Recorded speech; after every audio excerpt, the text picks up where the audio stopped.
The U.S. Food and Drug Administration is recognizing a breakthrough made possible by PETA scientists. It's the recognition that there is a better way to do science without animal testing. The FDA's announcement next on the PETA Podcast with Emil Guillermo.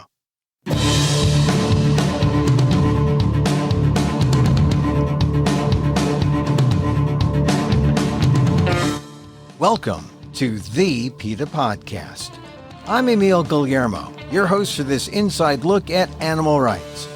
Brought to you by PETA, the largest animal rights organization in the world. On today's episode, it's a new day for lab animals, as the U.S. Food and Drug Administration has just made a stunning announcement. We may be entering a new era, where cruel animal tests are no longer seen as necessary. It's all the work of PETA scientists who developed the model that the FDA is calling groundbreaking. I talked to PETA Science Advisor Jeff Brown on a major milestone at the FDA in the fight to end animal testing in labs on this episode of the PETA Podcast with Emil Guillermo. Jeff, good to see you. Yeah. So let me ask you about this. First of all, last week, the U.S. Food and Drug Administration made this big announcement and that it was taking a groundbreaking step to, in its words, replace animal testing in the development of monoclonal antibody therapies and other drugs with more effective, human-relevant methods. And I know it sounds huge, but break it down for us. What did the FDA Commissioner Martin Makary do, actually? Well, I mean, groundbreaking, that was FDA's word too. And Commissioner Makary really set about to sign his name to a policy that says, we know the FDA has been making policies that support the adoption of non-animal methods for a very long time. And we want to set some ambitious new goals. And this policy is the FDA having done that. I think you mentioned an antibody category of drugs, which means that the FDA has put one very clear, glowing target to say we're going to fix this area first and use it as an example. But they've also left the door wide open to the pharmaceutical industry because they've said this is for other drugs too. So what's happening now is that everyone, ourselves, pharmaceutical companies, governments around the world, everyone is reading these announcements and saying, I wonder what we can do to support this next. And that's what the commissioner has done. Brought a lot of people to the board. And that means, and he called it effective human relevant methods, which means, and he called it replacing animal testing. That's a big deal because still, what percentage of all the tests that are out there are animal tests? Well, I mean, that's a hard question to answer. Most of them. To get a drug approved on the market, I can probably say 5 to 10 examples of drugs that have made it to the market without any animal testing. And all of those are just in the last few years. So until very recently, every single drug required an awful lot of animal testing to get to the market. The commissioner and the FDA has said in very certain terms, look, we want to make this an animal replacement issue just as much as we want to make it a scientific issue. It's meant to do many things, bring down costs, make drugs safer, but one of those things is, and get animals out of the picture. Yeah, and also the human relevant methods, because we know that animal tests are sometimes not as effective in terms of predicting how effective they are in terms of eradicating disease. Yeah, that's exactly right. I think it's quite surprising and it's welcome to hear an FDA official, any FDA official, speak so frankly about that. I think that's quite unique. You know, that's a new thing to have a recognition that human relevant is a term that should be applied to methods that companies use from now on. That's not to say that they haven't been using them all along, but now that language is really built into the FDA machinery, and now we can kind of all gather around that language. Are we going to use a new non-animal method? Well, is it more human relevant? I think this new policy gives everyone confidence to say, then let's go that way. Let's leave an animal test behind and move forward. Yeah, and that was what was really startling about the phrase that the FDA used. Replace animal testing in the development of monoclonal antibody therapies and other drugs with more effective human relevant methods. Now, we talked about animal testing, we talked about human relevant methods. What are monoclonal antibodies? I know that's near and dear to your heart. How are they used in drug development? What's the importance of those antibodies? It's a very big class of drugs. These have become very popular and prominent in the last few years because they allow you to do one thing very well. And that means you can target very specific molecules. That doesn't sound so thrilling until you consider that many illnesses are caused by specific molecules. So an antibody drug, a monoclonal antibody drug, it's just an antibody that's made by your immune system that sticks to one specific thing. And you can make those without using animals. That's the key thing. There are hundreds and hundreds of these drugs in development. And maybe the most important thing to keep in mind here is that these have been on the market for, let's say, a couple of decades. So they're not very old drugs, but they're not brand new. And in the time that they've been coming onto the market, the FDA and other government agencies around the world and pharmaceutical companies around the world have got a lot of experience with them. And over the last several years, all of their voices have started to say, it looks like some of the animal testing we normally require for new drugs probably doesn't do anything for this class of drugs. And that's recognized in this new policy. All right, so PETA played a pivotal role in this because the PETA Science Consortium International funded the development of non-animal antibodies intended to treat a potentially deadly bacterial infection. And PETA scientists set an unprecedented goal to begin human clinical trials without killing any animals. So explain this to us, because you not only developed the non-animal antibodies, but you showed they didn't need to be tested on animals.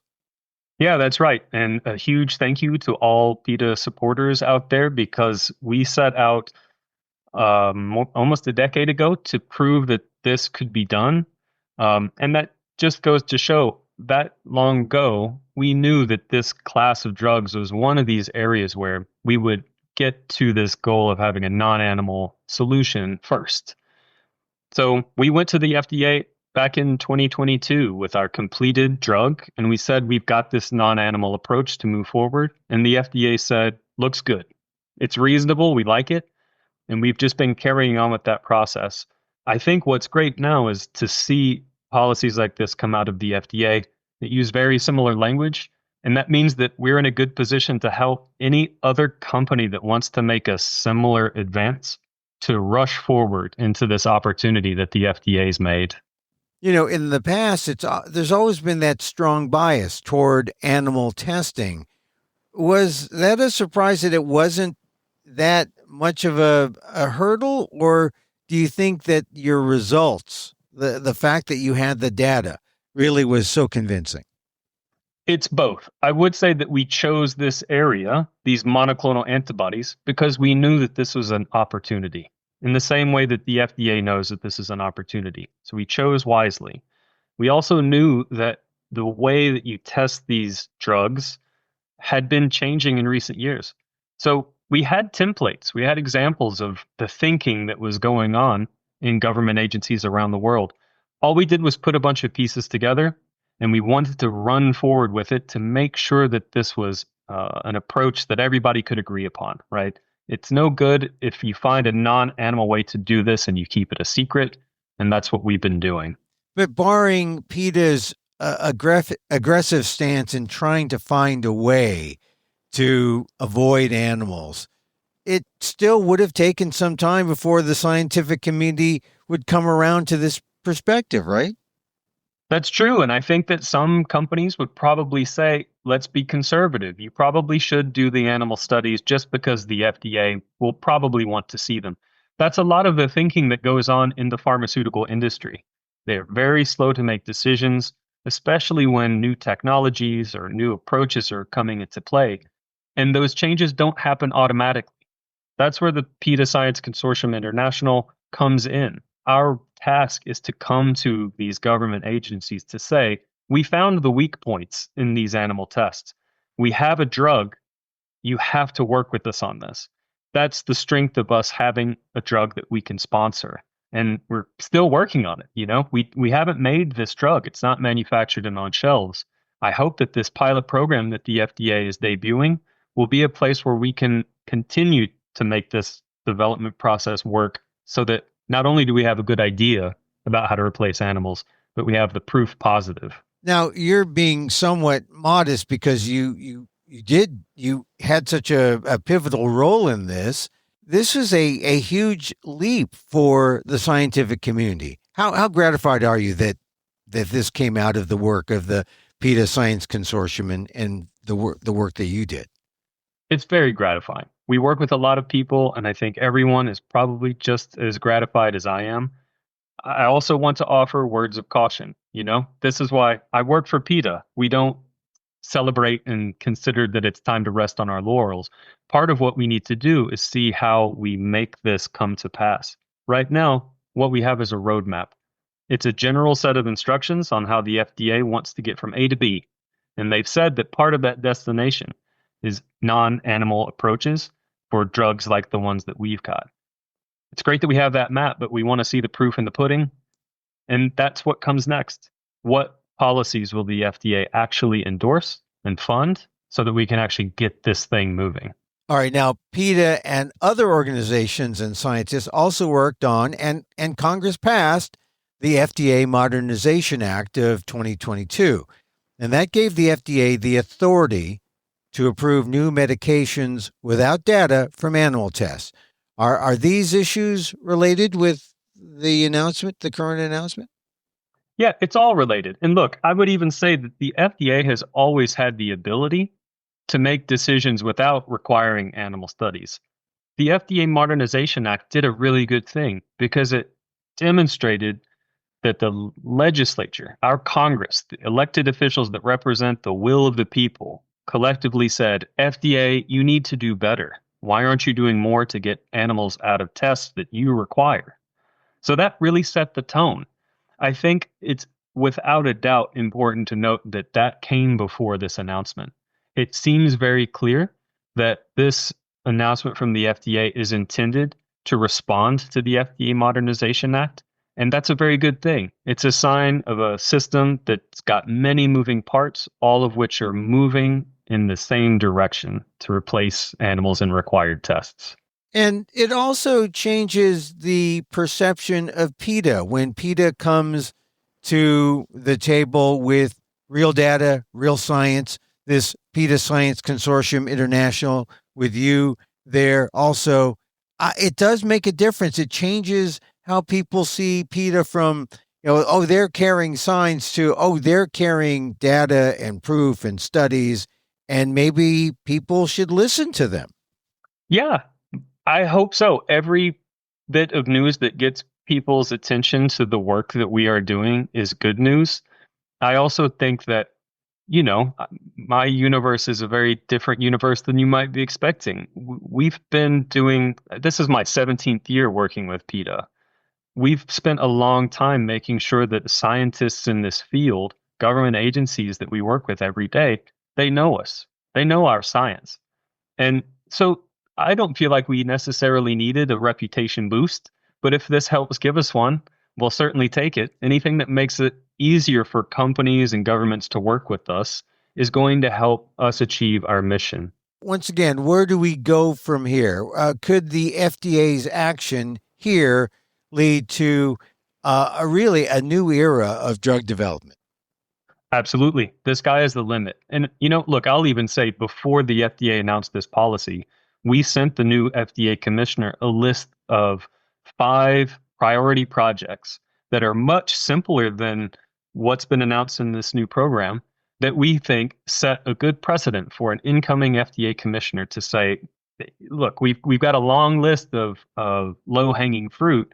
There are many opportunities for the FDA to end their role in animal testing that's required for some of these products. It's everything from sunscreens to toothpastes, these still have recommendations or requirements from the FDA that drive animal use. So we'll be using this as a touchstone for how we keep carrying on these discussions for every product. Wherever there's a test that's required because of the FDA, we're still going to be talking to them about it. So this was just a first milestone, many more milestones to come in terms of really saving animals from the fate of animal testing. Absolutely. And with the stroke of a pen, the FDA has set that they have put many milestones in front of us. So there are reasons to be optimistic. We look forward to them. I can't wait to keep helping this FDA administration do this job. And with each milestone, I mean, really, so many animals saved. I mean, without them, these animals would be killed in the labs. That's exactly right. An individual drug that makes its way to the market, the path to get an FDA approval, that can kill tens of thousands, hundreds of thousands, millions of animals. These are massive numbers. So small changes in FDA policy translate into enormous numbers of animals of all species.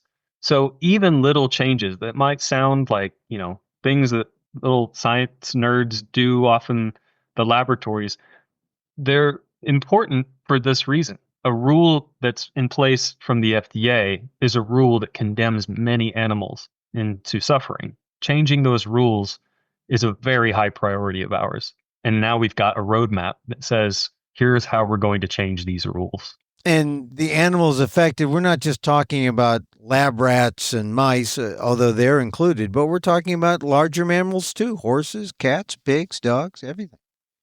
Primates, absolutely. I think a very interesting note about the FDA announcement is that they too have made an indication that they aren't only talking about specific species. They're talking about animals across the board. That's refreshing to see. But I'll come back to this point that in order to track the success of these goals, you've got to know how many animals of every species are being used to meet FDA testing requirements. So I think this is one task that's right at the front of any new projects that come out of this FDA policy. How willing is the new FDA leadership to go into this with the clear head to say, right, we need new rules, we need new policies that say, if you're using animals to meet FDA testing requirements, you've got to keep track of them, you've got to share them with us, and we're going to track them over time. They don't do that now? They certainly don't do that now. That happens in other regions. There are laws in Europe, for instance, that dictate that companies' animal use has to be tracked over time, but that does not exist in the US. Some species that are really commonly used to get drugs approved in the US, like mice and rats, they aren't even treated as animals under the laws that provide protections to these animals. So yeah, there's plenty of room for improvement. A lot needs to change. And if they did track the number of animals involved, would it be shocking, the number? I think every time I talk to people about the true number of animals that are used, wherever we have those numbers, yes, people are shocked. So it's good to get that shock out of the way, because I think if people aren't a little bit startled by how many millions of animals are used in the industries that support these kind of tests, then nothing changes. I do think that people sometimes think that these numbers are small, it's a necessary evil, but none of that is true. These are astronomical numbers. They've got to come down, and it's good to be shocked. So millions, we're talking millions of animals. Yeah, for sure. And now with this announcement by the FDA, there's a slight pivot, right? Yeah. And like I say, I'm hopeful. This is a flag planted in the ground that sets some clear goals. And what needs to come next are the real commitments in terms of funding and staffing to make these pivoting goals really come to pass. Jeff Brown, science advisor doesn't seem enough. Doesn't seem to do justice, Jeff. I'll take it. Jeff Brown, thank you for being on the PETA Podcast. Thanks, Emil.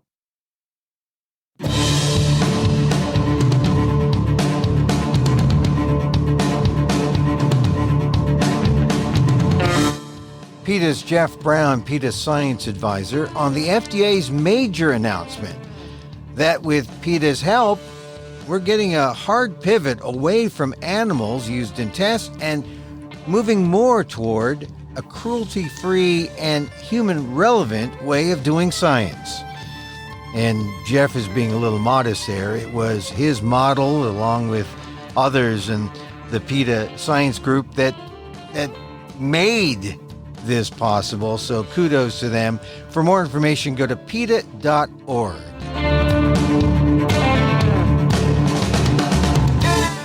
And that's our show for today. Thank you for listening. Don't forget to send a link of this show to your friends. Tell them you like the PETA Podcast. You can contact us at PETA.org. You can find me on X at Emil Amok, or see me at amok.com, or find this podcast on YouTube at Emil Amok 1.